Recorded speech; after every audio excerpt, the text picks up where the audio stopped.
Ce qui tata Etienne Tshisekedi. Et si kaza kuna na bawa, atika testament ko tika wana. Jean-Marc Kabunda, c'est un véritable héros. La jeunesse congolaise doit penser à remplacer cette classe politique qui est pourrie. La jeunesse congolaise doit se battre pour être dans le cercle décisionnel des politiques au Congo. Ils ne doivent pas laisser tout entre les mains de ces politiques très véreux, qui sont retrouvables pour d'ailleurs la totalité de la majorité actuelle au pouvoir. C'est vraiment du n'importe quoi, mais aussi dans l'opposition. Napesi mbote na ba Congolais nyonso bisika bozali. Napesi mbote na leader na biso président Jean-Marc Kabonde. Oyo azali prisonnier politique ya monsieur Antoine Félix.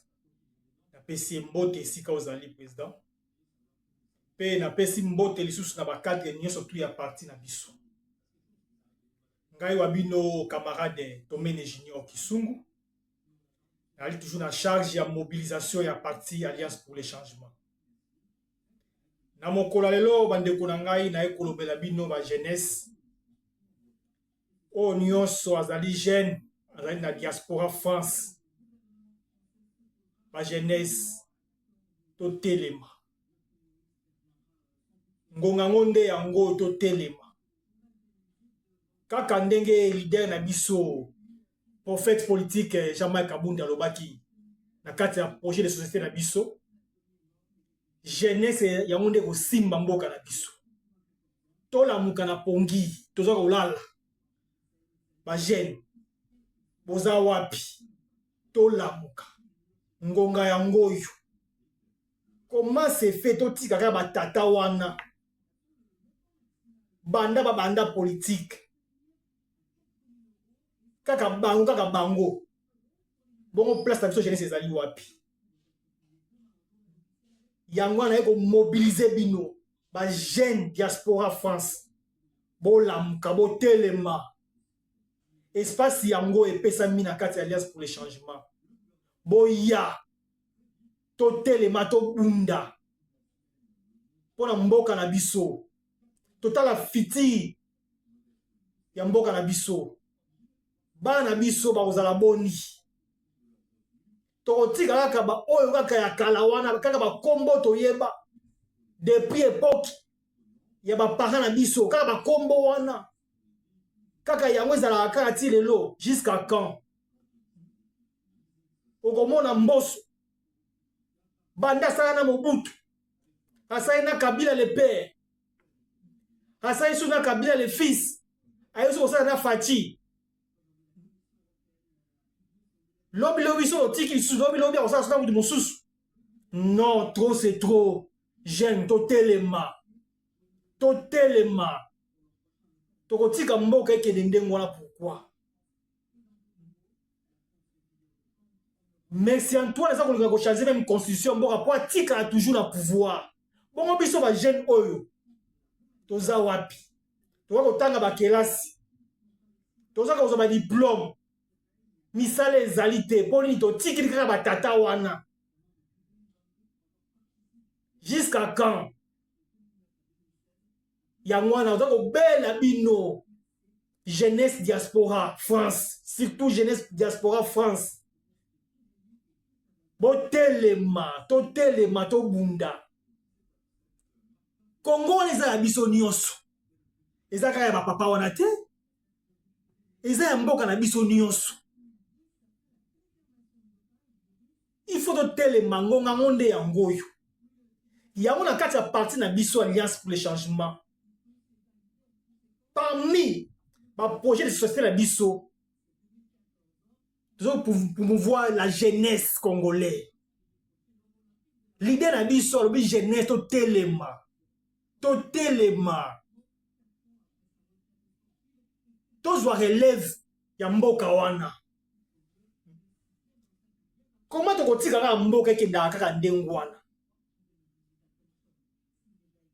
Mon tout mandat ils ont une style, ils ont le changer la constitution. Pourquoi? Biso jeune tozali wapi? Tokotika pourquoi? Ngonga ngo to telema jeune na bengi bino boya.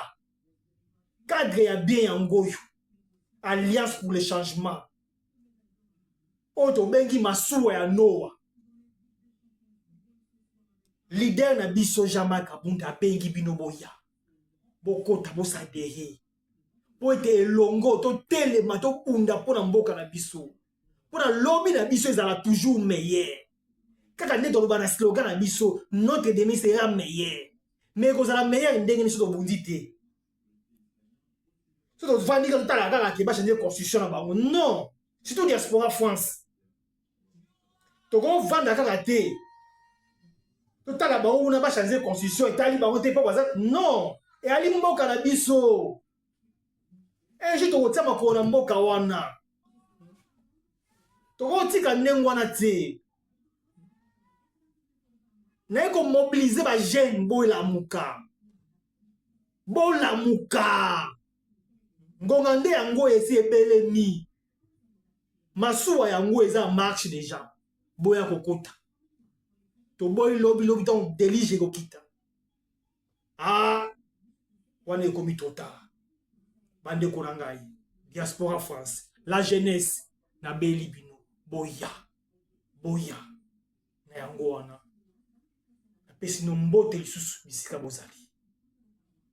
Merci, tokutana la prochaine vidéo. Je voudrais rendre hommage à un homme qui était loin de se douter qu'il allait être le porteur de tant d'espoir. Cet homme, je vous invite vraiment à vous lever et à l'applaudir parce qu'il est parmi nous, c'est Jean-Marc Kabunda.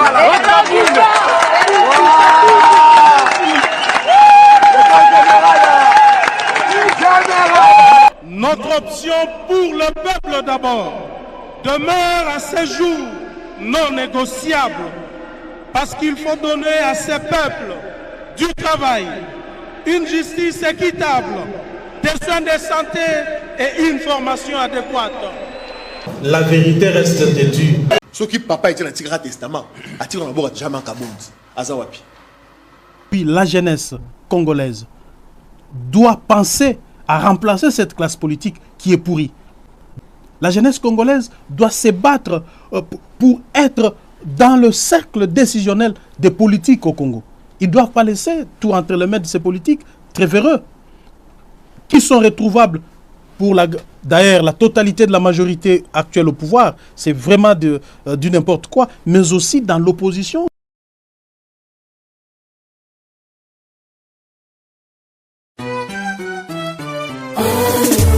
C'est pour le changement, c'est pour le changement.